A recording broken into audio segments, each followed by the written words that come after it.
ഇനി ഏതെങ്കിലും വീഡിയോ നമുക്ക് ഒരിക്കലും ഡിലീറ്റ് ആകണ്ട എന്നുണ്ടെങ്കിൽ ആ വീഡിയോനെ നമുക്ക് ഇവിടെ ലോക്ക് ചെയ്ത് വെക്കാൻ സാധിക്കുന്നതാണ് കേട്ടോ. അപ്പോൾ പ്രായമുള്ള ആൾക്കാരൊക്കെ ആണെന്നുണ്ടെങ്കിൽ അവർക്ക് എപ്പോഴും ഈ പാറ്റേൺ ലോക്ക് ഇങ്ങനെയൊന്നും ക്ലിക്ക് ചെയ്തിട്ട് ലോഗ് ചെയ്യാൻ പറ്റുകയില്ല. അപ്പോൾ നമുക്ക് ഈ ഒരു ജനറൽ സെറ്റിംഗ്സിലേക്ക് പോയിട്ട് മോർ സെറ്റിംഗ്സിൽ പോയിട്ട് ഹലോ ഫ്രണ്ട്സ്, എല്ലാവർക്കും നമസ്കാരം. ഹിക്വിഷൻ എൻവിആറിനെ പറ്റി നിങ്ങൾക്ക് അറിയണമെന്നുണ്ടെങ്കിൽ, അതായത് ഇതിൻ്റെ ഓരോ മെനുവും എന്താണെന്ന് അറിയണമെന്നുണ്ടെങ്കിൽ നിങ്ങൾ ഈ ഒരു വീഡിയോ കണ്ടാൽ മതി. പൂർണ്ണമായിട്ടും കാണാൻ വേണ്ടി നോക്കുക. ഞാൻ എല്ലാ സെറ്റിങ്സും വളരെ കൃത്യമായിട്ട് നിങ്ങൾക്ക് പറഞ്ഞു തരാം.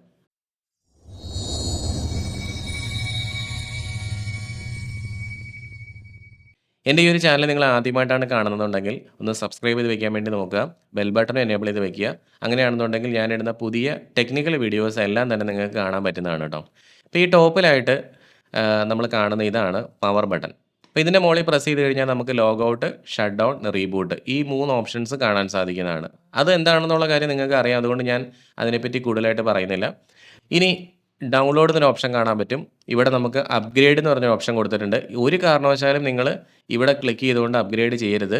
ഇങ്ങനെ അപ്ഗ്രേഡ് ചെയ്ത് കഴിഞ്ഞാൽ നമ്മുടെ ഇന്ത്യൻ ഫേംവെയർ ആയിരിക്കില്ല നമുക്ക് വരുന്നത്, മറ്റേതെങ്കിലും രാജ്യത്തു നിന്നുള്ള ഫേംവെയർ ആയിരിക്കും. അപ്പോൾ നമുക്ക് നമ്മുടെ ടാർഗറ്റ് ക്ലാസിഫിക്കേഷൻസ് ഒക്കെ ഉണ്ടല്ലോ, നമ്മുടെ ഹ്യൂമൻ വെഹിക്കിൾ ടാർഗറ്റ് ക്ലാസിഫിക്കേഷൻ, അതായത് നമ്മൾ ക്യാമറ വെച്ച് കഴിയുമ്പോഴത്തേക്കും മൊബൈലിലേക്ക് നോട്ടിഫിക്കേഷനൊക്കെ വരുന്ന ഒരു സംഗതി, അതൊക്കെ കൃത്യമായിട്ട് നടക്കാതെ പോകും ഇവിടെ നമ്മളിങ്ങനെ അപ്ഗ്രേഡ് ചെയ്ത് കഴിഞ്ഞാൽ. ഒരിക്കലും നിങ്ങളിത് അപ്ഗ്രേഡ് കൊടുക്കരുത്. നിങ്ങൾക്ക് അപ്ഗ്രേഡ് ചെയ്യണമെന്നുണ്ടെങ്കിൽ അത് പ്രാമ ഹിക്വിഷനെ കോൺടാക്ട് ചെയ്തിട്ട് അവർ നമുക്ക് ലേറ്റസ്റ്റ് ഫേംവെയർ അയച്ചു തരും. അതുപയോഗിച്ച് മാത്രം അപ്ഗ്രേഡ് ചെയ്യുക. ഇവിടെ നമ്മൾ കാണുന്നതാണ് ഇല്ലീഗൽ ലോഗിൻ്റെ കാര്യങ്ങളൊക്കെ, അതായത് നമുക്ക് വരുന്ന അലാം ഇൻഫർമേഷൻസ് ആണ് ഇവിടെ വരുന്നത്. ഇപ്പോൾ ഞാൻ കുറച്ച് മുമ്പ് പാസ്വേഡ് അടിച്ചപ്പോൾ തെറ്റിപ്പോയി. ആ തെറ്റിപ്പോയത് ഇവിടെ ഒരു ഇല്ലീഗൽ അറ്റംപ്റ്റ് ആയിട്ട് അവരെ ഇവിടെ കാണിച്ചു തരുവാണ് ചെയ്യുന്നത്. അപ്പോൾ അങ്ങനെയുള്ള കാര്യങ്ങളൊക്കെ ഇവിടെ ആയിരിക്കും നമുക്ക് വരുന്നത്. പിന്നെ ഇവിടെ ഹിക് കണക്റ്റ് എന്ന് പറഞ്ഞൊരു ഓപ്ഷൻ കൊടുത്തിട്ടുണ്ട്. ഇതിൻ്റെ മുകളിൽ ക്ലിക്ക് ചെയ്ത് കഴിഞ്ഞാൽ നമുക്ക് ആ ഒരു QR കോഡ് സ്കാൻ ചെയ്ത് നമ്മുടെ ഫോണിലേക്ക് ആക്കാൻ പറ്റും. പിന്നെ വരുന്നതാണ് മെയിൻ്റനൻസ് ഓപ്ഷൻ. ഇവിടെ ആയിരിക്കും നമ്മുടെ NVRനെ സിമ്പിൾ റീസ്റ്റോർ ചെയ്യുന്നത്, ഫാക്ടറി ഡീഫോൾട്ടിലേക്ക് കൊണ്ടുപോകുന്നത്, ഇനാക്റ്റീവ് സ്റ്റേജിൽ റീസ്റ്റോർ ചെയ്യുന്നത്. അതുപോലെ നമ്മുടെ NVRനെ പറ്റിയുള്ള ഒട്ടുമിക്ക കാര്യങ്ങളും ഇവിടെ കൊടുത്തിട്ടുണ്ട്. നമ്മൾ പെൻ ഡ്രൈവ് കുത്തിയിട്ട് നമ്മുടെ NVRനെ അപ്ഗ്രേഡ് ചെയ്യാൻ വേണ്ടി ശ്രമിക്കുകയാണെങ്കിൽ ഈ ഒരു ഓപ്ഷൻ എടുത്തിട്ട് ഇവിടെ ക്ലിക്ക് ചെയ്ത് കഴിഞ്ഞാൽ നമ്മുടെ പെൻ ഡ്രൈവ് കാണിച്ചു കൊടുക്കാനുള്ള ഓപ്ഷൻ വരും. അപ്പോൾ നമുക്ക് അങ്ങനെ അപ്ഗ്രേഡ് ചെയ്യാവുന്നതാണ് കേട്ടോ. അപ്പോൾ അതൊക്കെ നിങ്ങൾക്ക് വളരെ ബേസിക് ആയിട്ടുള്ള കാര്യങ്ങളാണ് അറിയാവുള്ളൂ എന്നുണ്ടെങ്കിൽ ഒരിക്കലും ഈ ഒരു ഓപ്ഷനിലേക്കൊക്കെ പോകാതിരിക്കുക. കാരണം നമ്മൾ അൺവാണ്ടഡ് ആയിട്ടുള്ള രീതിയിലുള്ള ഫേംവെയർ ഒക്കെ ഇതിനകത്ത് കയറ്റി കഴിഞ്ഞാൽ, അതായത് ഇതിന് പറ്റാത്ത ഫേംവെയർ ഒക്കെ നമ്മൾ ഇട്ട് കൊടുത്തു കഴിഞ്ഞാൽ ഈ സിസ്റ്റം ഡെഡ് ആയി പോകാനുള്ള ചാൻസ് ഉണ്ട്. അപ്പോൾ ഇത്രയും കാര്യങ്ങളാണ് ഈ ടോപ്പിലെ മെനുവിൽ വരുന്നത്. പിന്നെ നമ്മൾ താഴേക്ക് വരുവാണെങ്കിൽ ഇവിടെ നമുക്ക് ഫുൾ സ്ക്രീൻ എന്നൊരു ഓപ്ഷൻ കൊടുത്തിട്ടുണ്ട്. ഇത് നമ്മുടെ ഈ ക്യാമറകളെല്ലാം ഫുൾ സ്ക്രീനിലേക്ക് ഇങ്ങനെ കൊണ്ടുവന്നിടുന്ന ഓപ്ഷനാണ്. അപ്പോൾ ഇവിടെ ഞാൻ ക്ലിക്ക് ചെയ്തപ്പോൾ കണ്ടോ, ഈ ലെഫ്റ്റ് സൈഡിൽ ഉണ്ടായിരുന്ന ആ ഓപ്ഷൻസ് ഒക്കെ പോയിട്ട് അത് ഫുള്ളായിട്ട് വന്ന് നിന്നു കണ്ടോ. പിന്നെ നമുക്കിവിടെ വിൻഡോ ഡിവിഷൻസ് കാണാൻ പറ്റും. ഇതിൻ്റെ മുകളിൽ ക്ലിക്ക് ചെയ്ത് കഴിഞ്ഞാൽ നമുക്ക് ഇപ്പോൾ 1+7 കണ്ടോ, ഇതേപോലെ മാറ്റുന്നതാണ്. 3x3 കണ്ടോ. ഇതൊരു 16 ചാനൽ NVR ആണ്. അതുകൊണ്ട് എനിക്ക് മാക്സിമം 16 കോളംസ് വരെ ഇവിടെ ഇടാൻ പറ്റുന്നതാണ്. പിന്നെ ഇവിടെ നമുക്ക് ഓട്ടോ സ്വിച്ച് ഓപ്ഷൻസ് കൊടുത്തിട്ടുണ്ട്. അതായത് ഓരോ ക്യാമറ നമ്മളിത് 4 ക്യാമറകൾ മാത്രമേ ഇങ്ങനെ ഇട്ടിട്ടുള്ളൂ എന്ന് വിചാരിക്കുക. അപ്പോൾ അടുത്ത 4 നമ്മളിപ്പോൾ വെച്ചേക്കുന്നത് 16 ക്യാമറകളാണെന്നുണ്ടെങ്കിൽ അടുത്ത 4 ക്യാമറകൾ അടുത്തതിലേക്ക് സ്വിച്ചായി ഇങ്ങനെ പോകുന്ന പരിപാടി ഉണ്ടല്ലോ, അതായത് നെക്സ്റ്റ് സ്വിച്ച് ചെയ്യുന്ന ഓപ്ഷൻ, അത് നമ്മൾ ഇവിടെ ആയിരിക്കും ചെയ്യുന്നത്. പിന്നെ നെക്സ്റ്റ് ഈ സ്വിച്ചിങ് ഓപ്ഷൻ നമ്മൾ കൊടുത്തിട്ടില്ല എന്നുണ്ടെങ്കിൽ നമുക്ക് അടുത്ത പേജ് കാണാൻ വേണ്ടിയിട്ട് ഇതിൻ്റെ പുറത്ത് ക്ലിക്ക് അടിച്ചാൽ അടുത്ത 4 പേജ് വരും. ആക്ച്വലി എനിക്കിവിടെ ഒരു ക്യാമറ മാത്രമേ ഉള്ളൂ, അതുകൊണ്ട് അങ്ങോട്ട് പോകാത്തത്. 16 ക്യാമറ നമ്മൾ വെച്ചിട്ടുണ്ടെങ്കിൽ ഇവിടെ ക്ലിക്ക് അടിച്ചാൽ അടുത്ത പേജിലേക്ക് നമ്മൾ പോകും. ഇനി നമ്മളിവിടെ കാണുന്നത് ഇപ്പോൾ ലൈവ് വ്യൂവിലുള്ള ഓപ്ഷൻസ് ആയിരുന്നല്ലോ. അപ്പോൾ ഇനി നമുക്ക് പ്ലേ ബാക്ക് എന്നുള്ള ഓപ്ഷൻ ഇവിടെ ക്ലിക്ക് ചെയ്ത് കഴിഞ്ഞാൽ നമ്മൾ വെച്ചിരിക്കുന്ന ക്യാമറയുടെ പ്ലേ ബാക്ക് എടുക്കാൻ പറ്റും. ഉദാഹരണത്തിന് നമ്മളിപ്പോൾ ഒരു സിംഗിൾ ക്യാമറ ഇവിടെ കണക്ട് ചെയ്ത് വെച്ചിട്ടുണ്ടല്ലോ, ആ ക്യാമറയെ നമ്മൾ സെലക്ട് ചെയ്യാം. സെലക്ട് ചെയ്തിട്ട് ഇവിടെ താഴെ കണ്ടോ, ഇവിടെ പ്ലേ ബാക്ക് ചെയ്യാൻ വേണ്ടി ഒരു ബ്ലൂ ലൈൻ വന്നേക്കണുണ്ടോ. ഇതിനിങ്ങനെ നമ്മൾ പ്രസ് ചെയ്തുകൊണ്ട് ഇങ്ങോട്ട് മാറ്റി വെച്ച് കഴിഞ്ഞാൽ കണ്ടോ, നമ്മൾ ആ പർട്ടിക്കുലർ ടൈമിൽ നടന്നിരിക്കുന്ന പ്ലേ ബാക്ക് നമുക്ക് കാണാൻ സാധിക്കുന്നതാണ്. ഇവിടെ 24 എന്നിട്ട് കഴിഞ്ഞാൽ 24 അവേഴ്സിലേക്ക് പോകും. അപ്പോൾ 0 മുതൽ 24 മണിക്കൂർ വരെയുള്ള സമയമാണ് ഈ കാണിക്കുന്നത്. ഇപ്പോൾ ഞാൻ ഈ ക്യാമറ ഓൺ ആക്കിയത് ഒരു 7:19 ഇപ്പോൾ നമ്മൾ റെക്കോർഡ് ചെയ്തുകൊണ്ടിരിക്കുന്നത് 8:44 ആ ഒരു സമയത്തിനുള്ളിലാണ്. അപ്പോൾ നമുക്ക് ഇതിപ്പോൾ വളരെ ചെറിയൊരു ബ്ലൂ ലൈൻ മാത്രമേ ഉള്ളൂ. ഇപ്പോൾ ഇവിടെ നമുക്കിതൊരു 1 അവറിൻ്റെ ഡിവിഷൻസ് ആയിട്ട് എടുക്കുവാണെങ്കിൽ കണ്ടോ, ചെറിയ ചെറിയ കാര്യങ്ങളൊക്കെ നമുക്ക് നോക്കാൻ പറ്റും. അതായത് ടൈം നമുക്ക് കൃത്യമായിട്ടൊന്ന് നോക്കാൻ പറ്റും എന്നുള്ളതാണ് ഇതിനകത്ത് കാര്യം. ഇനി ഇവിടെ നമുക്ക് സ്പീഡ് അപ്പ് ചെയ്യാനുള്ള ഓപ്ഷൻ കൊടുത്തിട്ടുണ്ട്. 16x വരെ നമുക്ക് ഓടിച്ചു വിടാനുള്ള ഓപ്ഷൻ ഇവിടെ കൊടുത്തിട്ടുണ്ട്. പിന്നെ അതേപോലെ തന്നെ സ്ലോ ആക്കാനും പറ്റും. ഇപ്പോൾ ചെറിയൊരു കാര്യമാണ് അത്, ഭയങ്കര സ്ലോ ആയിട്ട് നമുക്ക് നോക്കിയാലേ മനസ്സിലാവുള്ളതെന്നുണ്ടെങ്കിൽ 1/8 നമുക്ക് വേണമെങ്കിൽ ഓടിക്കാൻ പറ്റും. ഭയങ്കര സ്ലോ ആയിട്ട് അന്നേരം അത് പോയിട്ടുണ്ടാവും. അങ്ങനെ കുറച്ച് മെനൂസൊക്കെ ഇവിടെ കൊടുത്തിട്ടുണ്ട്. പിന്നെ നമുക്ക് ഹ്യൂമൻ ഡിറ്റക്ഷൻ ചെയ്തിരിക്കണ ക്യാമറയാണെങ്കിൽ, അതായത് നമ്മൾ വെച്ചേക്കണ എഐ ക്യാമറയാണെങ്കിൽ, ഈ ഹ്യൂമൻ എന്നുള്ള ഓപ്ഷനിൽ മാത്രം ക്ലിക്ക് ചെയ്ത് കഴിഞ്ഞാൽ അവിടെ കൃത്യമായിട്ട് ആ പച്ച കളറിൽ ആ ഹ്യൂമൻ വന്നേക്കണ കാര്യം കാണാൻ പറ്റും. വെഹിക്കിൾ എന്നുള്ള ഓപ്ഷനാണ് നമ്മൾ കൊടുത്തേക്കണമെങ്കിൽ അവിടെ വെഹിക്കിൾ വന്നേക്കണ കാര്യങ്ങൾ ഒരു യെല്ലോ കളറിൽ ഇവിടെ ഇങ്ങനെ കാണിച്ചു തരും. അപ്പോൾ ഇതാണ് ഈ 2 ഓപ്ഷൻസ് വന്നേക്കണത്. അപ്പോൾ നമ്മൾ വെച്ചിരിക്കുന്നത് നോർമൽ ക്യാമറയാണെങ്കിൽ, ഇപ്പം ഞാൻ വെച്ച് നിങ്ങളെ കാണിക്കുന്നത് എഐ ക്യാമറയല്ല കേട്ടോ, ഒരു സാധാ ക്യാമറയാണ്. അതുകൊണ്ട് ഇവിടെ അങ്ങനെയുള്ള കാര്യങ്ങളൊന്നും വന്നിട്ടില്ല. ഇപ്പം ഞാൻ ഒരു പർട്ടിക്കുലർ ഡേ സെലക്ട് ചെയ്തിട്ടുണ്ടായിരുന്നില്ല. പക്ഷെ നിങ്ങൾക്ക് ഇവിടെ കാണാൻ പറ്റും. ഇവിടെ ഇപ്പോൾ ഏപ്രിൽ 25-ാം തീയതിയാണ് ഞാൻ റെക്കോർഡ് ചെയ്തുകൊണ്ടിരിക്കുന്നത്. അവിടെ ഒരു ഡോട്ട് സിംഗിൾ ആയിട്ടുള്ള ഒരു ഡോട്ട് കണ്ടോ? ഇവിടെ കാണാൻ പറ്റുന്നുണ്ട്. ആ ഡോട്ട് നമ്മളിപ്പോൾ നാളെ വരുന്ന സമയത്ത് 25-ലും വരും, 26-ലും വരും. നാളെ കഴിഞ്ഞാണ് നമ്മൾ വന്ന് നോക്കാൻ വേണ്ടി വരുന്നതെങ്കിൽ 27-ാം തീയതിയിലും അങ്ങനെ ഡോട്ട് വന്നിട്ടുണ്ടാവും. അതായത് ആ ഡോട്ട് ഇൻഡിക്കേറ്റ് ചെയ്യുന്നത് അവിടെയൊക്കെ റെക്കോർഡിങ്സ് ഉണ്ട് എന്നാണ്. കണ്ടോ? അവിടെ ഒരു ചെറിയൊരു കളർ വ്യത്യാസം നിങ്ങൾക്ക് കാണാൻ പറ്റും. ഇപ്പോൾ ഞാൻ ദേ ഇങ്ങോട്ട് മാറ്റി വെച്ച് കഴിഞ്ഞാൽ കണ്ടോ, 25ന്റെ മുകളിലൊരു ആരോ മാർക്കും ഒരു ചെറിയൊരു ഡോട്ടും കാണാൻ പറ്റും. അതായത് അവിടെയൊക്കെ നമുക്ക് റെക്കോർഡിങ്സ് ഉണ്ടെന്നാണ്. അതായത് നിങ്ങൾക്ക് പെട്ടെന്ന് ഒരു ക്യാമറയുടെ റെക്കോർഡിങ്സ് ഉണ്ടോ ഇല്ലയോ എന്ന് അറിയണമെന്നുണ്ടെങ്കിൽ ആ പർട്ടിക്കുലർ ഡേനെ സെലക്ട് ചെയ്യണമെങ്കിൽ മുമ്പേ തന്നെ ആ ഡേയുടെ അടുത്ത് ആ ഡോട്ട് ഉണ്ടോ എന്ന് നോക്കിയാൽ മതി എന്നർത്ഥം. ഇനി നമുക്ക് ഒരേ സമയം കൂടുതൽ ക്യാമറകളെ പ്ലേബാക്ക് ചെയ്ത് നോക്കണമെന്നുണ്ടെങ്കിൽ ഏതൊക്കെ ക്യാമറകളാണോ നമുക്ക് പ്ലേബാക്ക് ചെയ്യേണ്ടത് ആ ക്യാമറകളെല്ലാം ഇവിടെ ഇങ്ങനെ ടിക്ക് ചെയ്ത് നോക്കിയാൽ മതി. അപ്പോൾ ടിക്ക് ചെയ്ത് കഴിഞ്ഞാൽ അത്രയും ക്യാമറകളുടെ വ്യൂ നമുക്ക് ഒരേ സമയം സെലക്ട് ചെയ്യാൻ പറ്റും. ഇപ്പം നമുക്ക് ഒരു പർട്ടിക്കുലർ സമയത്ത് നടന്നേക്കണ ഇൻസിഡൻറ്റ് നമുക്ക് 2 ക്യാമറകളിൽ അതിൻ്റെ വ്യൂ വരാൻ സാധ്യതയുണ്ട്. ഒരാൾ നമ്മുടെ വീടിൻ്റെ ഫ്രണ്ടിൽ കൂടെ കടന്നുപോയി. അത് ഈ ക്യാമറയായിരുന്നു.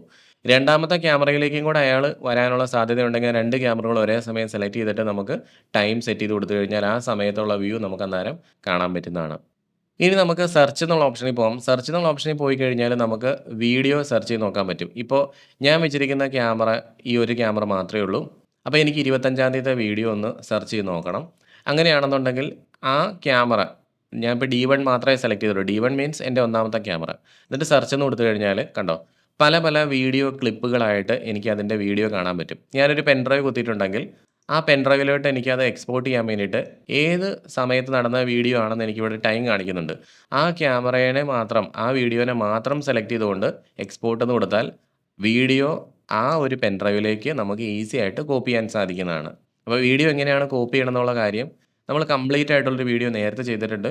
ആ വീഡിയോയുടെ ലിങ്ക് ഞാൻ ഡിസ്ക്രിപ്ഷനിൽ കൊടുത്തേക്കാം കേട്ടോ. അപ്പോൾ എന്തായാലും ഇങ്ങനെ പല പല ക്ലിപ്പുകളായിട്ടായിരിക്കും വീഡിയോ വരുന്നത്.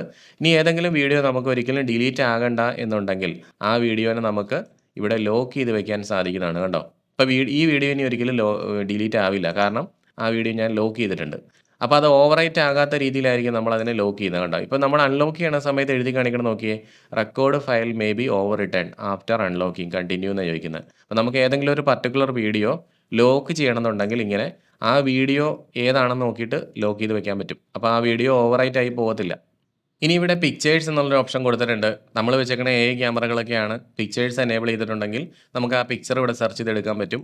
ഇപ്പോൾ ഇവിടെ എനിക്ക് പിക്ചേഴ്സായിട്ട് കാണാൻ പറ്റും. കണ്ടോ? പല പല പിക്ചറുകൾ ഇവിടെ കാണുന്നുണ്ട്. ദേ ഇതെല്ലാം പല സമയങ്ങളിൽ നടന്നേക്കണ പിക്ചേഴ്സാണ്. കാരണം നമ്മുടെ ക്യാമറ പിക്ചേഴ്സും എടുക്കുന്നുണ്ട് സ്നാപ്‌ഷോട്ടായിട്ട്. അപ്പോൾ അതാണ് അതുകൊണ്ട് അവിടെ കാണുന്നത് കേട്ടോ.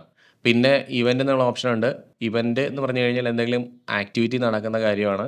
അപ്പോൾ നമ്മൾ ഇവൻ്റ് ബേസ്ഡ് റെക്കോർഡിംഗ് ആണ് നമ്മൾ എനേബിൾ ചെയ്യണം കേട്ടോ. Motion detection recording. അപ്പോൾ അതുകൊണ്ട് തന്നെ ആ മോഷൻ ഡിറ്റക്ഷൻ അതായത് എന്തെങ്കിലും അനക്കങ്ങളൊക്കെ ഉള്ള സമയത്ത് ആ റെക്കോർഡിങ്സ് എല്ലാം ഇവിടെ അത് മൂവ്മെൻ്റ് ഒക്കെ ഡിറ്റക്ട് ചെയ്തിട്ട് അത് റെക്കോർഡ് ആയിരിക്കും കേട്ടോ. ഞാനിപ്പോൾ അവിടെ പയ്യെ അവിടെ എന്തോ എടുക്കുന്നുണ്ട്. അപ്പോൾ അതാണ് അവിടെ കാണിച്ചുകൊണ്ടിരിക്കുന്നത്. അപ്പോൾ എന്തെങ്കിലും മൂവ്മെൻറ്റ് കാര്യങ്ങൾ മാത്രമേ അതിനകത്ത് ഉണ്ടാവുകയുള്ളൂ. അല്ലാതെ ചുമ്മാ വെറുതെ സ്റ്റില്ലായിട്ടിരിക്കുന്ന വീഡിയോസ് ഒന്നും തന്നെ അതിനകത്ത് നമുക്ക് കാണാൻ പറ്റില്ല. കണ്ടോ? ഞാൻ അതിൽ നടന്നു പോകുന്നതൊക്കെയാണ് കാണുന്നത്. അതൊക്കെയാണ് ഓരോ മൂവ്മെൻറ്റ് എന്ന് പറയുന്നത്. പിന്നെ ഇവിടെ നമുക്ക് ഹ്യൂമൻ എന്ന് പറഞ്ഞ് മാത്രം നമുക്ക് സെർച്ച് ചെയ്യാൻ പറ്റും. ഇത് കണ്ടോ? ഇവിടെ സെലക്ട് ചെയ്ത് കഴിഞ്ഞാൽ സെർച്ച് ചെയ്ത് നോക്കാൻ പറ്റും. പക്ഷേ ഇപ്പം ഞാൻ വെച്ചേക്കണത് അങ്ങനെ ഒരു ഹ്യൂമൻ ഡിറ്റക്ഷൻ ക്യാമറയൊന്നുമല്ല. അതുകൊണ്ടാണ് അവിടെ ഹ്യൂമൻ എന്ന് നമ്മൾ സെലക്ട് ചെയ്ത് വരാതിരുന്നത്. ഇപ്പം നമ്മൾ വെച്ചിരിക്കുന്ന ക്യാമറ കറക്റ്റായിട്ട് ഹ്യൂമൻ ഡിറ്റക്ഷൻ ക്യാമറ ആയിരുന്നെങ്കിൽ നമുക്ക് അങ്ങനെ ഹ്യൂമൻ എന്ന് പറഞ്ഞ് സെർച്ച് ചെയ്യാം. വെഹിക്കിൾ എന്ന് പറഞ്ഞ് നമുക്ക് സെർച്ച് ചെയ്യാൻ പറ്റും. അപ്പോൾ അതായത് വണ്ടിയൊക്കെ ANPR ക്യാമറകളാണ് കൂടുതലായിട്ടും ഇങ്ങനെയുള്ള ആക്ടിവിറ്റിക്ക് വേണ്ടി യൂസ് ചെയ്യുന്നത്. അപ്പോൾ അത് ഏത് ദിവസത്തെയാണെന്ന് നമുക്കിവിടെ കൊടുക്കാൻ പറ്റും കേട്ടോ. ഏതെങ്കിലും കഴിഞ്ഞു പോയൊരു ഇന്നലത്തെ മാത്രം നമുക്ക് നോക്കിയാൽ മതിയെങ്കിൽ ഇന്നലെ വന്നു പോയിരിക്കുന്ന മനുഷ്യർ ആരൊക്കെയുണ്ട് എന്ന് നമുക്ക് അറിയണമെങ്കിൽ നമ്മൾ ഇന്നലത്തെ ഡേറ്റ് ഇവിടെ സെലക്ട് ചെയ്ത് കൊടുക്കുക. എന്നിട്ട് ഹ്യൂമൻ എന്ന് കൊടുത്തിട്ട് സെർച്ച് അടിച്ച് കഴിഞ്ഞാൽ അവരുടെ എല്ലാത്തിൻ്റെയും പിക്ചേഴ്സ് അവിടെ കാണിച്ചു തരും. അങ്ങനെയാണ് അവിടെ വരുന്നത്. ഇനി നമുക്ക് വരുന്നതാണ് കോൺഫിഗറേഷൻ. കോൺഫിഗറേഷനിൽ പോയി കഴിഞ്ഞാൽ ഇവിടെ നമ്മുടെ സിസ്റ്റം സെറ്റപ്പാണ്. അപ്പോൾ നിങ്ങൾക്ക് ഒട്ടും അറിയില്ലാത്ത ഒരാളാണെങ്കിൽ ഒരു കാരണവശാലും നിങ്ങൾ ഈ ഗിയറിൻ്റെ സിമ്പലിലേക്ക് പോകരുത്. അതായത് ഇത് കോൺഫിഗറേഷനാണ്. ഇവിടെ നമ്മൾ എന്തെങ്കിലും അറിയില്ലാതെ മാറ്റിക്കഴിഞ്ഞാൽ തീർച്ചയായിട്ടും അത് ഈ ഒരു സിസ്റ്റത്തെ ബാധിക്കും. അതിനകത്ത് ചേഞ്ചസ് ഒക്കെ വന്നു പോയേക്കാം. അപ്പോൾ എന്തായാലും ഇതിനകത്ത് ഏറ്റവും ബേസിക് ആയിട്ടുള്ള കുറച്ച് കാര്യങ്ങൾ ഞാനൊന്ന് പറഞ്ഞുതരാം. ഇപ്പോൾ ജനറൽ എന്നുള്ള സെറ്റിങ്സിൽ പോയി കഴിഞ്ഞാൽ നമുക്ക് നമ്മുടെ ആ ഒരു ടൈം ഇവിടെ കാണിക്കും. നമുക്കിപ്പോൾ സമയം തെറ്റിയാണ് കിടക്കുന്നതെങ്കിൽ ഇവിടെ നമുക്ക് സമയം കറക്റ്റ് ചെയ്യാം. ഡേറ്റ് തെറ്റിയാണ് കിടക്കുന്നത് ഡേറ്റ് കറക്റ്റ് ചെയ്യാം. അതുപോലെ ഈ ഡേറ്റിൻ്റെ ഫോർമാറ്റ് ചിലർ പറയാറുണ്ട് അവർക്ക് ഡേറ്റ്, മന്ത്, ഇയർ ഇങ്ങനെ വേണമെന്ന് പറയും. ചിലർ പറയും മന്ത്, ഡേറ്റ്, ഇയർ എന്ന് പറയും. ചിലർ ഇയർ, മന്ത്, ഡേറ്റ് ഇങ്ങനെ വേണമെന്ന് പറയും. അപ്പോൾ അത് ഓരോരുത്തരുടെ ഇഷ്ടത്തിനനുസരിച്ച് ഇവിടെ നമുക്ക് മാറ്റി കൊടുക്കാം. പിന്നെ ടൈം സോൺ എപ്പോഴും മദ്രാസ്, ബോംബെ, ന്യൂഡൽഹിയും തന്നെയായിരിക്കണം. ലാംഗ്വേജ് നിങ്ങൾക്ക് ഇഷ്ടമുള്ള ഭാഷ ഇവിടുന്ന് സെലക്ട് ചെയ്യാം. നിങ്ങൾക്ക് അറിയാവുന്ന ഭാഷ കേട്ടോ. ഇപ്പോൾ ഇവിടെ ഞാനിപ്പോൾ എനിക്ക് ഇംഗ്ലീഷേ അറിയത്തുള്ളൂ. അപ്പോൾ ഇംഗ്ലീഷ് ഞാൻ സെലക്ട് ചെയ്തു. പിന്നെ ഇവിടെ കുറച്ച് കാര്യങ്ങൾ കൊടുത്തിട്ടുണ്ട്. നമ്മുടെ മൗസിൻ്റെ സ്പീഡ്. ഇപ്പം പലപ്പോഴും നമുക്ക് മൗസ് അനക്കുമ്പോഴത്തേക്കും വലിയ വേഗതയൊന്നും തോന്നുന്നില്ല എന്നുണ്ടെങ്കിൽ ഇച്ചിരി സ്പീഡ് നമുക്ക് കൂട്ടിയിട്ടിട്ട് അപ്ലൈ അടിക്കാം. അങ്ങനെ ആകുമ്പോൾ ചെറുതായിട്ട് നമ്മളൊന്ന് മൗസ് അനക്കിയാൽ മതി. നല്ല വലുതായിട്ട് അനങ്ങുന്ന പോലെ നമുക്ക് തോന്നും. പിന്നെ DST സെറ്റിങ്സ് അത്ര ഇമ്പോർട്ടൻ്റ് അല്ല. മോർ സെറ്റിങ്സ് ഇമ്പോർട്ടൻ്റ് ആയിട്ടുള്ള ഒരു സംഗതിയുണ്ട്. ലോക്ക് സ്ക്രീൻ എന്ന് പറഞ്ഞ് ഇവിടെ കിടക്കുന്നുണ്ട്. 5 മിനിറ്റ് കഴിയുമ്പോൾ നമ്മുടെ സ്ക്രീൻ ഓട്ടോമാറ്റിക് ഇതേപോലെ ലോഗ് ഔട്ട് ആയി പോകാറുണ്ട്. ഇങ്ങനെ ലോഗ് ഔട്ട് ആയി പോകും അല്ലേ? ഇവിടുന്ന് സെലക്ട് ചെയ്യാം ലോഗ് ഔട്ട്. ഇങ്ങനെ ആയി പോയി കിടക്കും. ഇതിപ്പം ഞാനൊരു സെറ്റപ്പ് ഇവിടെ ചെയ്ത് വെച്ചേക്കണതാണ് വേറൊരു വീഡിയോ എടുക്കാൻ വേണ്ടിയിട്ട്. അതുകൊണ്ടാണ് അങ്ങനെ വന്നേക്കുന്നത് കേട്ടോ. അത് നിങ്ങളിപ്പോൾ നോക്കണ്ട. അപ്പോൾ എന്തായാലും 5 മിനിറ്റ് കഴിയുമ്പോൾ ലോക്ക് ആയി കഴിഞ്ഞാൽ നമ്മളിത് ലോഗിൻ ചെയ്യണമെങ്കിൽ ഇങ്ങനെ പാറ്റേൺ ലോക്ക് കൊടുക്കണം. ഇപ്പോൾ പ്രായമുള്ള ആൾക്കാരൊക്കെ ആണെന്നുണ്ടെങ്കിൽ അവർക്ക് എപ്പോഴും ഈ പാറ്റേൺ ലോക്ക് ഇങ്ങനെ ഒന്ന് ക്ലിക്ക് ചെയ്തിട്ട് ലോഗിൻ ചെയ്യാൻ പറ്റുകയില്ല. അപ്പോൾ നമുക്ക് ഈ ഒരു ജനറൽ സെറ്റിങ്സിലേക്ക് പോയിട്ട് മോർ സെറ്റിങ്സിൽ പോയിട്ട് അവിടെ നെവർ എന്നുള്ള ഓപ്ഷൻ ഇട്ടാൽ ഈ സ്ക്രീൻ ഒരിക്കലും ലോക്ക് ആവില്ല. എങ്ങനെയാണോ നിൽക്കുന്നത് അതുപോലെ തന്നെ നിൽക്കുകയുള്ളൂ. ഇനിയിപ്പോൾ നിങ്ങൾക്കൊരു 30 മിനിറ്റ് നേരം കഴിഞ്ഞിട്ട് ലോക്ക് ആയാൽ മതിയെങ്കിൽ അതിവിടെ ടൈം മാറ്റി കൊടുക്കാൻ പറ്റും. നെവറാണ് നമുക്ക് എപ്പോഴും നല്ലത്. നമ്മുടെ വീട്ടിലാണ് വെക്കുന്നതെങ്കിൽ കേട്ടോ. ഇനിയിപ്പോൾ വേറെ ഒരു ഓഫീസിലൊക്കെ ആണെന്നുണ്ടെങ്കിൽ ഒരിക്കലും ലോക്ക് സ്ക്രീൻ നെവർന്ന് ഇട്ട് വെക്കരുത്. കാരണം അതൊരു ഇൻസെക്യൂരിറ്റിയുടെ കാര്യമാണ്. പിന്നെ ലൈവ് വ്യൂ എന്നുള്ള ഓപ്ഷനിൽ പോയി കഴിഞ്ഞാൽ നമുക്കിവിടെ വിൻഡോ ഡിവിഷൻ കൊടുത്തിട്ടുണ്ട്. ഇപ്പോൾ നമുക്ക് ആകെപ്പാടെ 6 ക്യാമറ ഉള്ളെന്നുണ്ടെങ്കിൽ അത് 1+5 എന്നുള്ള ഓപ്ഷനിൽ നമുക്ക് ഇട്ടിട്ട് അപ്ലൈ അടിക്കാം. അപ്പോൾ അങ്ങനെയാണെന്നുണ്ടെങ്കിൽ ഇവിടെ ഈ 5 ക്യാമറകളുടെ സ്ക്രീൻ മാത്രമേ കാണാൻ പറ്റുള്ളൂ കണ്ടോ. അപ്പോൾ നമ്മൾ വെച്ചിരിക്കുന്നത് ആകെപ്പാടെ 4 ക്യാമറ ഉള്ളെന്നുണ്ടെങ്കിൽ 2x2 ഇടാം. നമ്മൾ വെച്ചിരിക്കുന്നത് ഇപ്പോൾ 9 ക്യാമറയാണെന്നുണ്ടെങ്കിൽ 3x3 എന്ന് ഓപ്ഷൻ അടിക്കാം കണ്ടോ. അപ്പോൾ 9 ക്യാമറകളുടെ വിൻഡോ മാത്രമേ വരുള്ളൂ. അങ്ങനെ നമുക്ക് ഇഷ്ടമുള്ള രീതിയിൽ എത്ര ക്യാമറയുണ്ടോ അതിനനുസരിച്ച് നമുക്ക് ഇവിടുന്ന് സെലക്ട് ചെയ്യാവുന്നതാണ്. ഇപ്പോൾ എനിക്ക് 16 ക്യാമറ ഞാൻ വെച്ചിട്ടുണ്ട്. 2x2 ആണ് ഞാൻ ഇടുന്നത്. അപ്പോൾ 4 സ്ക്രീൻ വെച്ചിട്ട് വരും. ഇതേപോലെ വരും. എന്നിട്ട് ഇതൊരു പർട്ടിക്കുലർ ടൈമിൽ അടുത്തതിലേക്ക് സ്വിച്ച് ആവണമെന്നുണ്ടെങ്കിൽ ഇവിടുന്ന് ഓട്ടോ സ്വിച്ച് ഇൻ്റർവെൽ സെറ്റ് ചെയ്യാം. അതിപ്പോൾ എനിക്കൊരു 5 സെക്കൻഡ് മുതൽ ഏറ്റവും മിനിമം 5 സെക്കൻഡാണ് 300 സെക്കൻഡ് വരെ കൊടുക്കാൻ പറ്റും. അപ്പോൾ ഞാനിപ്പോൾ ഒരു 10 സെക്കൻഡാണ് ഇടുന്നതെങ്കിൽ ആദ്യത്തെ 4 ക്യാമറകൾ ഇവിടെ നിൽക്കും. ഇപ്പോൾ ഇവിടെ കണ്ടോ നിങ്ങൾക്ക് ഇവിടെ കാണാൻ പറ്റും. ഇപ്പോൾ ഇവിടെ ഓട്ടോമാറ്റിക്കലി ഓട്ടോ സ്വിച്ച് ഓൺ ആയിട്ടുണ്ട് കണ്ടോ. ഒരു ബ്ലൂ വന്നിട്ടുണ്ട് ഇവിടെ. ഇനി നമുക്കത് സ്റ്റോപ്പ് ചെയ്യാനുള്ള ഓപ്ഷൻ കൊടുത്തേക്കണം. അപ്പോൾ ആദ്യത്തെ 4 ക്യാമറകൾ ഇവിടെ വന്ന് നിൽക്കും. അത് കഴിഞ്ഞിട്ടൊരു 10 സെക്കൻഡ് കഴിയുമ്പോൾ നെക്സ്റ്റ് 4 ക്യാമറകളിലേക്ക് പോകും. അങ്ങനെ കണ്ടിന്യൂ ചെയ്തുകൊണ്ടിരിക്കും. പിന്നെ നമുക്കിവിടെ വോളിയം എന്ന് പറഞ്ഞൊരു ഓപ്ഷൻ കൊടുത്തിട്ടുണ്ട്. നമ്മൾ വെച്ചിരിക്കുന്ന ക്യാമറകളിൽ മൈക്ക് ഉള്ളതാണെന്നുണ്ടെങ്കിൽ നിങ്ങൾക്ക് അതിൻ്റെ സൗണ്ട് ക്യാമറകളിലൂടെ കേൾക്കുന്ന ആ സൗണ്ട് നിങ്ങൾക്ക് കൺട്രോൾ ചെയ്യാൻ സാധിക്കുന്നതാണ്. അപ്പോൾ അതിപ്പോൾ ഞാനിവിടെ 5 ആണ് ഇട്ട് വെച്ചേക്കണത്. എപ്പോഴും 5 ഒന്നും ഇടണമെന്നില്ല. ഒരു 4 ഒക്കെ ഇട്ടാൽ മതി. പിന്നെ നമുക്ക് യൂസർ എന്നൊരു ഓപ്ഷൻ ഇവിടെ കൊടുത്തിട്ടുണ്ട്. യൂസർ എന്നുള്ള ഓപ്ഷനിൽ നമുക്ക് അഡീഷണൽ യൂസേഴ്സിനെ ക്രിയേറ്റ് ചെയ്യാൻ പറ്റും. ഞാനൊരിക്കലും ബിൽഡ് ഇൻ യൂസറായിട്ട് ഒരു ഓഫീസിലോ അല്ലെങ്കിൽ ഹോട്ടലിലൊക്കെ നിങ്ങൾ ക്യാമറ വയ്ക്കുകയാണെങ്കിൽ ചെയ്യണമെന്ന് പറയുന്നില്ല. നമ്മുടെ വീട്ടിലാകുമ്പോഴത്തേക്കും നമ്മളല്ലാതെ പുറത്തുനിന്ന് ആരും അത് വന്ന് എടുക്കാൻ വരുന്നില്ല. പക്ഷേ ഓഫീസിലൊക്കെ ആകുമ്പോഴത്തേക്കും പുറത്തുനിന്ന് സ്റ്റാഫൊക്കെ വന്നിട്ട് അത് യൂസ് ചെയ്യാനുള്ള സാധ്യതയുണ്ട്. അപ്പോൾ അങ്ങനെ വരുമ്പോഴത്തേക്കും ഇവിടുന്ന് ഒരു പുതിയ യൂസറെ നിങ്ങൾക്ക് ക്രിയേറ്റ് ചെയ്ത് കൊടുക്കാം. എന്നിട്ട് ആ യൂസറായിട്ട് ലോഗിൻ ചെയ്യാൻ പറ്റും. ഇപ്പം ഞാനൊരു യൂസറെ ക്രിയേറ്റ് ചെയ്യാൻ വേണ്ടി പോവുകയാണ്. ഞാനിപ്പോൾ അഡ്മിൻ പാസ്വേഡ് അടിച്ച് കഴിഞ്ഞപ്പോഴാണ് എനിക്ക് ആ യൂസറെ ക്രിയേറ്റ് ചെയ്യാനുള്ള ഓപ്ഷൻ വന്നത്. എന്നിട്ട് ഇവിടുന്ന് ഞാൻ പുതിയതായിട്ടൊരു യൂസറെ ഇവിടെ ക്രിയേറ്റ് ചെയ്യുന്നു. അപ്പോൾ യൂസർ എന്ന് ഞാൻ കൊടുക്കുന്നു. എന്നിട്ട് പാസ്വേഡൊക്കെ കൊടുത്തു കഴിഞ്ഞാൽ ആ യൂസർക്ക് എന്താണോ പെർമിഷൻ വേണ്ടത് ആ പെർമിഷൻ നമുക്ക് സെലക്ട് ചെയ്ത് കൊടുക്കാൻ പറ്റും. പിന്നെ ഏതൊക്കെ ക്യാമറകളാണ് അയാൾക്ക് വ്യൂ വേണ്ടതെന്ന് നമുക്കിവിടെ സെറ്റ് ചെയ്യാം. അതായത് ഇപ്പോൾ ലോക്കൽ ലൈവ് വ്യൂ എന്നുള്ള ഓപ്ഷനിൽ നമ്മളിപ്പോൾ ഈ ഒരു ക്യാമറയെ ഒഴിവാക്കിക്കൊണ്ട് ബാക്കിയുള്ള ക്യാമറയൊക്കെ കൊടുത്തു കഴിഞ്ഞാൽ അയാൾക്ക് ഈ ഒരു പർട്ടിക്കുലർ ക്യാമറ മാത്രം കാണാൻ സാധിക്കുന്നില്ല. ഇനി നമുക്കിവിടെ നെറ്റ്വർക്ക് എന്നുള്ള ഓപ്ഷനിൽ പോയി കഴിഞ്ഞാൽ നമ്മുടെ നെറ്റ്വർക്ക് കാര്യങ്ങൾ IP അഡ്രസ്സ് കാര്യങ്ങളൊക്കെ നമുക്ക് സെറ്റപ്പ് ചെയ്യാൻ സാധിക്കുന്നതാണ്. പ്ലാറ്റ്ഫോം ആക്സസിലേക്ക് പോയി കഴിഞ്ഞാൽ നമുക്ക് നമ്മുടെ മൊബൈൽ വ്യൂ കോൺഫിഗറേഷൻ ചെയ്യാൻ സാധിക്കുന്നതാണ്. ഇവിടെ മൊബൈൽ വ്യൂ സെറ്റപ്പ് ചെയ്യാൻ വേണ്ടിയിട്ട് നിങ്ങൾക്കിപ്പോൾ ഇതിനെപ്പറ്റി വളരെ ബേസിക് ഐഡിയ മാത്രമേ ഉള്ളെന്നുണ്ടെങ്കിൽ നിങ്ങൾ ഈ ഒരു കാര്യം നോക്കി വെക്കുക. ഇപ്പം മൊബൈൽ വ്യൂ നമുക്ക് കിട്ടുന്നില്ല എന്നുണ്ടെങ്കിൽ കണക്ഷൻ സ്റ്റാറ്റസിൽ ഓൺലൈൻ ആണോ എന്ന് മാത്രം നോക്കിയാൽ മതി. കണക്ഷൻ സ്റ്റാറ്റസ് ഓഫ്ലൈൻ ആണ് കിടക്കുന്നതെന്നുണ്ടെങ്കിൽ തീർച്ചയായിട്ടും നിങ്ങൾക്ക് മൊബൈലിൽ കിട്ടില്ല. അപ്പോൾ നിങ്ങൾ മനസ്സിലാക്കേണ്ടത് എന്തോ ഒരു കുഴപ്പം നമ്മുടെ ഐപി അഡ്രസ്സുമായിട്ട് ബന്ധപ്പെട്ടോ, അല്ലെങ്കിൽ നമ്മുടെ മോഡവുമായിട്ടോ, നമ്മുടെ ഇന്റർനെറ്റുമായിട്ടോ ബന്ധപ്പെട്ട എന്തോ ഒരു സംഗതി ഉണ്ട് എന്നുള്ളതാണ്. പിന്നെ ഇവിടെ ഒരു വേരിഫിക്കേഷൻ കോഡ് കൊടുത്തിട്ടുണ്ട്. ഈ വേരിഫിക്കേഷൻ കോഡ് വെച്ചിട്ടാണ് നമ്മുടെ വീഡിയോ എൻക്രിപ്റ്റ് ചെയ്യപ്പെടുന്നത്. പിന്നെ നമുക്ക് മൊബൈലിലേക്ക് ഇമെയിൽ വരുന്ന രീതിയിൽ സെറ്റപ്പ് ചെയ്യാൻ സാധിക്കും. അതായത് ഇപ്പോൾ നമ്മൾ എവിടെയെങ്കിലും ക്യാമറയൊക്കെ വെച്ചിട്ടുണ്ടെങ്കിൽ, നമുക്ക് ആ ക്യാമറയുടെ മുമ്പിൽ വരുന്ന മനുഷ്യരൊക്കെ ആരെങ്കിലുമൊക്കെ ഇപ്പോൾ ഒരു ഡോറ് തുറന്ന് കയറി വരുവാണ്. ആ ഡോറ് തുറന്ന് വരുന്ന ഓരോ വ്യക്തികളുടെയും ഫോട്ടോ നമ്മുടെ മെയിലിലേക്ക് പോകണമെന്നുണ്ടെങ്കിൽ നമുക്ക് ഇമെയിൽ സെറ്റപ്പ് ചെയ്ത് വയ്ക്കാൻ പറ്റുന്നതാണ്. അപ്പോൾ നമ്മുടെ സെർവർ ഒതൻറ്റിക്കേഷൻസും, അതായത് ജിമെയിലും ഔട്ട്ലുക്കിലൊക്കെ നമുക്കത് ചെയ്യാൻ പറ്റും. അതിൻ്റെ ഡീറ്റെയിൽസ് ഒക്കെ എല്ലാം ഇവിടെ എൻ്റർ ചെയ്ത് കൊടുത്താൽ മതി. ഇതിനെപ്പറ്റി ഡീറ്റെയിൽ വീഡിയോ ഞാൻ ചെയ്തിട്ടുണ്ട് നേരത്തെ. ഫുള്ളായിട്ട് എങ്ങനെയാണ് അത് കോൺഫിഗർ ചെയ്യണമെന്ന്. ഇപ്പം ചെറിയ മാറ്റങ്ങളൊക്കെ വന്നിട്ടുണ്ട്. പണ്ടത്തെ പോലെയല്ല, ചെറിയ മാറ്റമൊക്കെ ഗൂഗിളിൽ, അതായത് ജിമെയിലിൽ വന്നിട്ടുണ്ട്. പിന്നെ നമ്മുടെ ക്യാമറ എന്നുള്ള ഓപ്ഷനിൽ പോയി കഴിഞ്ഞാൽ നമ്മൾ ആഡ് ചെയ്തിരിക്കുന്ന ക്യാമറ ഇവിടെ കാണിക്കും. ഇനി നമ്മൾ ആഡ് ചെയ്യാനുള്ള ക്യാമറയും താഴെ വരും, ലിസ്റ്റിലേക്ക് വന്നിട്ടുണ്ടാവും. പിന്നെ ഡിസ്പ്ലേ എന്നുള്ള ഓപ്ഷനിൽ പോയി കഴിഞ്ഞാൽ ക്യാമറയുടെ ആ കളറ് കാര്യങ്ങളിലെല്ലാം നമുക്ക് മാറ്റം വരുത്താൻ പറ്റും. പക്ഷേ ഒരിക്കലും നിങ്ങൾ പ്രൊഫൈൽ എഡിറ്റ് ചെയ്യാതെ ക്യാമറയുടെ കളറ് കാര്യങ്ങൾ മാറ്റം വരുത്തരുത്. കാരണം ഡേയിൽ വർക്ക് ചെയ്യുന്ന രീതിയിലായിരിക്കില്ല രാത്രിയിൽ ക്യാമറ അപ്പോൾ വർക്ക് ചെയ്യുന്നത്. ഉദാഹരണത്തിന് ഞാനിപ്പം ഈ ഒരു ക്യാമറയുടെ വ്യൂ ഞാനിപ്പോൾ ഇങ്ങനെ നോക്കിക്കഴിഞ്ഞപ്പോൾ എനിക്ക് തോന്നി ബ്രൈറ്റ്നസ് ഇച്ചിരി കുറവാണുള്ളത്, കൂട്ടിയേക്കാൻ തോന്നി. അപ്പോൾ ഞാൻ ബ്രൈറ്റ്നസ് കുറച്ച് അങ്ങോട്ട് കൂട്ടി അങ്ങ് വെച്ചു.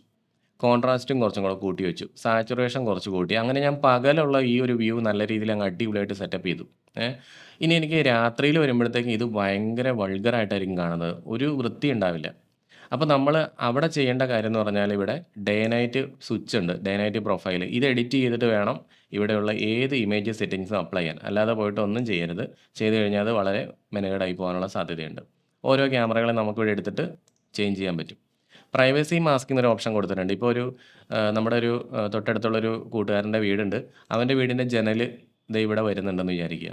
അപ്പോൾ നമുക്ക് അവൻ്റെ വീടിൻ്റെ ജനൽ നമുക്ക് റെക്കോർഡ് ആകണ്ട നമ്മുടെ ക്യാമറയിൽ നിന്നുണ്ടെങ്കിൽ അവിടെ പ്രൈവസിയുടെ പ്രശ്നമുള്ളതുകൊണ്ട് നമുക്കവിടെ പ്രൈവസി മാസ്കിങ് കൊടുക്കാം കേട്ടോ. എന്നിട്ട് ഇവിടെ അപ്ലൈ അടിച്ച് കഴിഞ്ഞാൽ നമ്മുടെ ഈ വിൻഡോയിലേക്ക് വരുമ്പോഴത്തേക്കും കണ്ടോ ആ സ്ക്രീൻ അവിടെ ബ്ലാങ്ക് ആയിരിക്കും, അവിടെ റെക്കോർഡ് ആവില്ല. അപ്പോൾ അതാണ് ഈ പ്രൈവസി മാസ്കിങ് എന്ന് പറഞ്ഞാൽ കേട്ടോ. നമുക്കത് വേണ്ട, അത് 4 എണ്ണം വരെ നമുക്ക് കോൺഫിഗർ ചെയ്യാം. വേണ്ടാന്നുണ്ടെങ്കിൽ ക്ലിയർ എന്ന് കൊടുത്താൽ മതി. എന്നിട്ട് അപ്ലൈ അടിച്ച് കഴിഞ്ഞാൽ അത് പോകും. ഓക്കെ. പിന്നെ ഇവൻ്റ് എന്നുള്ള ഓപ്ഷനിൽ പോയിട്ട് ഇവിടെയാണ് നമ്മുടെ motion detection, video tampering, video loss, അതുപോലെ alarm input, alarm output, exceptions, ഇതിൻ്റെ എല്ലാത്തിൻ്റെയും കോൺഫിഗറേഷൻസ് വരുന്നത്. പിന്നെ നമുക്ക് പെരിമീറ്റർ പ്രൊട്ടക്ഷൻ ഉണ്ട്. നമ്മുടെ ഈ ഒരു NVR അക്യൂസെൻസ് NVR ആണ്. അതുകൊണ്ടാണ് ഇതിൻ്റെ ഫീച്ചേഴ്സ് എല്ലാം ഇങ്ങനെ കാണിക്കുന്നത്. ലൈൻ ക്രോസിംഗ് ചെയ്യാൻ പറ്റും, ഇൻട്രൂഷൻ ചെയ്യാം, റീജിയൻ എൻട്രൻസ്, റീജിയൻ എക്സിറ്റ്, ഇങ്ങനെയുള്ള കാര്യങ്ങളെല്ലാം നമുക്ക് ചെയ്യാൻ പറ്റും. പിന്നെ VCA പിക്ചേഴ്സ് സേവ് ചെയ്യാൻ പറ്റുന്നതാണ്. ഇതെല്ലാം വളരെ ഡീറ്റെയിൽ ആയിട്ട് നിങ്ങൾ പഠിക്കേണ്ട കാര്യങ്ങൾ തന്നെയാണ് if you are enthusiastic in IP camera network. അപ്പോൾ അങ്ങനെയാണെന്നുണ്ടെങ്കിൽ നിങ്ങൾ എൻ്റെ ചാനൽ മെമ്പർ വീഡിയോ കാണാൻ വേണ്ടി നോക്കുക. ഓരോ സെറ്റിങ്സും എന്താണ്, ലൈൻ ക്രോസിംഗ് എങ്ങനെ ചെയ്യാൻ പറ്റും, ഇൻട്രൂഷൻ ഡിറ്റക്ഷൻ എങ്ങനെ ചെയ്യാൻ പറ്റും, ഇതിനെപ്പറ്റി എല്ലാത്തിൻ്റെയും വീഡിയോ ഞാൻ കൊടുത്തിട്ടുണ്ട്. പിന്നെ അതർ ഇവൻറ്റ്സ് എന്നുള്ള ഓപ്ഷൻ പോയി കഴിഞ്ഞാൽ നമുക്കിവിടെ മറ്റ് ഇവൻറ്റുകളൊക്കെ കോൺഫിഗറേഷൻ ചെയ്യാൻ പറ്റും. ഇവിടെ നമുക്ക് കണ്ടിന്യൂസ് റെക്കോർഡിംഗ്, അതുപോലെ ഇവൻറ്റ് ബേസ്ഡ് റെക്കോർഡിംഗ് ഇങ്ങനെയൊക്കെ ചെയ്യാം. ഉദാഹരണത്തിന് നമ്മുടെ ക്യാമറ ഒരു പർട്ടിക്കുലർ മൊമെൻറ്റിൽ മാത്രം റെക്കോർഡായാൽ മതി എന്നുണ്ടെങ്കിൽ ആ ഏരിയ നമുക്ക് എങ്ങനെയാണ് ചെയ്യണമെന്ന് വെച്ചാൽ, ഇതിപ്പോൾ ഞാനിപ്പോൾ പറയുവാണ്, ഇപ്പം മൺഡേ എനിക്ക് രാവിലെ 6 മണി വരെ റെക്കോർഡിംഗ് വേണ്ട, 6 മണി വരെ വേണ്ടാന്നുണ്ടെങ്കിൽ എനിക്ക് ആ റെക്കോർഡിംഗ് 6 മണിക്ക് ശേഷം ആക്കാൻ പറ്റും കേട്ടോ. അപ്പോൾ ഇവിടെ ഇത്രയും ഭാഗത്ത് ഇപ്പോൾ റെക്കോർഡിംഗ് ഉണ്ടാവത്തില്ല. അപ്പോൾ അങ്ങനെയുള്ള കാര്യങ്ങളൊക്കെ ചെയ്യുന്നതാണിത്. പിന്നെ പാരാമീറ്റർ എന്നുള്ള ഓപ്ഷനിലേക്ക് പോയി കഴിഞ്ഞാൽ ഇവിടെയാണ് നമ്മുടെ മെയിൻ സ്ട്രീം, സബ് സ്ട്രീമിൻ്റെയൊക്കെ കോൺഫിഗറേഷൻസ്. അപ്പോൾ ഇവിടെ നമുക്ക് കുറേ കാര്യങ്ങളൊക്കെ പഠിച്ചിട്ടാണ് ഇതൊക്കെ നമുക്ക് മാറ്റാൻ പറ്റുള്ളൂ. പെട്ടെന്ന് തന്നെ നിങ്ങൾക്ക് പറഞ്ഞു തന്നാൽ ഈ ഒരു വീഡിയോയിൽ മുഴുവനായിട്ട് എനിക്കത് എക്സ്പ്ലെയിൻ ചെയ്യാൻ സാധിക്കുന്നില്ല. അതുകൊണ്ട് ഞാൻ ഇതിനകത്തോട്ട് പറയുന്നില്ല. എന്തായാലും ഒരു കാര്യം നിങ്ങളോട് പറയാം. ഇപ്പോൾ നമ്മൾ വെച്ചിരിക്കുന്നത് ഓഡിയോ എനേബിൾഡ് ആയിട്ടുള്ള ക്യാമറയാണ്. പക്ഷേ കൃത്യമായിട്ട് നമുക്ക് ഒച്ചയൊന്നും കേൾക്കുന്നില്ല, ഒന്നും കേൾക്കുന്നില്ല എന്നുണ്ടെങ്കിൽ ഇവിടെ ഈ ഒരു ഓപ്ഷൻ, അതായത് സ്ട്രീം ടൈപ്പിൽ വീഡിയോ എന്നുള്ള ഓപ്ഷൻ മാത്രമാണ് കിടക്കുന്നതെങ്കിലാണ് അങ്ങനെ സംഭവിക്കുന്നത്. അപ്പോൾ നമ്മൾ വീഡിയോ ആൻഡ് ഓഡിയോ എന്നുള്ള ഓപ്ഷൻ കൊടുത്തിട്ട് അപ്ലൈ അടിച്ചു കഴിഞ്ഞാൽ നമുക്ക് ഒച്ച വരും. സബ് സ്ട്രീമിലും അതേപോലെ തന്നെ വീഡിയോ ആൻഡ് ഓഡിയോ എന്നുള്ള ഓപ്ഷൻ കൊടുക്കാം, എന്നിട്ട് അപ്ലൈ എന്ന് കൊടുക്കാം. നമ്മുടെ ഫോണിലേക്ക് കാണുന്ന വീഡിയോ ക്ലാരിറ്റി നമുക്ക് കൂട്ടാൻ പറ്റും. അത് ഇങ്ങനെയാണ്. സബ് സ്ട്രീം എടുത്തിട്ട് റെസൊല്യൂഷനിൽ പോയിട്ട് 1280x720 എന്നുള്ള ഓപ്ഷൻ ഇട്ടിട്ട് അപ്ലൈ അടിച്ച് കഴിഞ്ഞാൽ നല്ല ക്ലിയർ ആയിട്ടായിരിക്കും നമ്മുടെ ഫോണിലേക്ക് കാണുന്നത്. പിന്നെ നമുക്ക് സ്റ്റോറേജിൽ പോയി കഴിഞ്ഞാൽ നമ്മുടെ ഹാർഡ് ഡിസ്കിൻ്റെ സ്റ്റാറ്റസ് ഇവിടെ കാണിക്കും. നമ്മൾ എത്ര TB ഹാർഡ് ഡിസ്ക്കാണ് വെച്ചേക്കണമെന്ന് അറിയാൻ പറ്റും. ഇപ്പം ഞാൻ 4 TB ഹാർഡ് ഡിസ്ക്കാണ് ഈ ഒരു NVRൽ വെച്ചിരിക്കുന്നത്. സ്റ്റോറേജ് മോഡ് കോൺഫിഗറേഷൻ ചെയ്യാം. ഓരോ പർട്ടിക്കുലർ ക്യാമറകൾക്കും നമുക്ക് കോട്ട സെറ്റ് ചെയ്യാൻ പറ്റും. അതായത് ആ ഓരോ ക്യാമറയും എത്ര ദിവസം റെക്കോർഡ് ചെയ്യണം എന്ന് നമുക്കിവിടെ സെറ്റ് ചെയ്യാൻ സാധിക്കും. അഡ്വാൻസ്ഡ് എന്നുള്ള ഓപ്ഷനിൽ പോയി കഴിഞ്ഞാൽ ഹാർഡ് ഡിസ്ക് ഓവർ ആവണോ വേണ്ടയോ അങ്ങനെയുള്ള കാര്യങ്ങളൊക്കെയാണ്. ഇനി ഇതാണ് നമ്മുടെ നോർമലി കിടക്കുന്ന ഒരു മോഡ് കണ്ടോ? Easy mode. എക്സ്പേർട്ട് മോഡിൽ ചെല്ലുമ്പോഴാണ് നമ്മൾ ഇങ്ങനെയുള്ള കുറേ കാര്യങ്ങളൊക്കെ കാണുന്നത്. ഈസി മോഡിലായി കഴിഞ്ഞാൽ നമുക്ക് ഒരു സാധാരണ യൂസർക്ക് എന്താണോ വേണ്ടത് അത് മാത്രമേ ക്വിക്ക് കൊടുത്തിട്ടുള്ളൂ ട്ടോ. അപ്പോൾ നമ്മളിപ്പോൾ ഞാൻ ഈ പറഞ്ഞ സെറ്റിംഗ്സ് ഒന്നും എൻവിആറിൽ കാണുന്നില്ലല്ലോ എന്ന് പറഞ്ഞാൽ ചിലപ്പോൾ നിങ്ങൾ ഈസി മോഡിലായിരിക്കും കിടക്കുന്നത്. അപ്പോൾ എക്സ്പേർട്ട് മോഡിലേക്ക് പോയാലേ ആ സെറ്റിംഗ്സ് കാണാൻ പറ്റുള്ളൂ. അപ്പോൾ എൻ്റെ അഭിപ്രായത്തിൽ ഒരിക്കലും നിങ്ങൾക്ക് ഇതിനെപ്പറ്റി ഒന്നും അറിയില്ലാത്ത ആളാണെന്നുണ്ടെങ്കിൽ ഞാൻ ആദ്യം പറഞ്ഞേക്കണ ഈ 1ഉം 2ഉം 3ഉം മെനൂസ് മാത്രം എടുക്കുക. ഈ 4ാമത്തെ ഓപ്ഷനിൽ പോകരുത്. 4ാമത്തെ ഓപ്ഷനിൽ പോയി കഴിഞ്ഞാൽ ചിലപ്പോൾ എന്തെങ്കിലും സെറ്റിംഗ്സ് ഒക്കെ മാറിപ്പോയിട്ട് നമുക്ക് ബുദ്ധിമുട്ടുണ്ടാകാനുള്ള സാധ്യതയുണ്ട്. അപ്പോൾ ഇത്രയാണ് ഈ ഒരു എൻവിആറിൽ നമ്മൾ കാണുന്നത്. ഇപ്പോൾ നമ്മൾ കംപ്ലീറ്റ് ആയിട്ട് എൻവിആറിനെ പറ്റി മനസ്സിലാക്കി കഴിഞ്ഞു. ഇനി എന്തെങ്കിലും സംശയങ്ങളോ കാര്യങ്ങളോ നിങ്ങൾക്ക് ഉണ്ടെന്നുണ്ടെങ്കിൽ നിങ്ങൾ താഴെ കമൻറ്റ് ബോക്സിൽ എഴുതി വെക്കുക കേട്ടോ. എല്ലാവർക്കും നല്ലൊരു ദിവസം ആശംസിക്കുന്നു.